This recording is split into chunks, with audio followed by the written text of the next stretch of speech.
வந்தது தெரியும் போவது எங்கே வாசல் நமக்கே தெரியாது.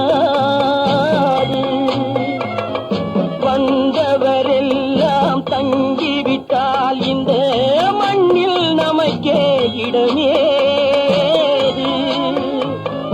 வாழ்க்கை என்பது வியாபாரம், வரும் ஜனனம் என்பது வரவாகும், அதில் மரணம் என்பது செலவாகும். போனால் போகட்டும் போடா, போனால் போகட்டும் போடா. இந்த பூமியில் நிலையாய் வாழ்ந்தவர் யாரடா, போனால் போகட்டும் போடா. இந்த பூமியில் நிலையாய் வாழ்ந்தவர் யாரடா, போனால் போகட்டும் போடா.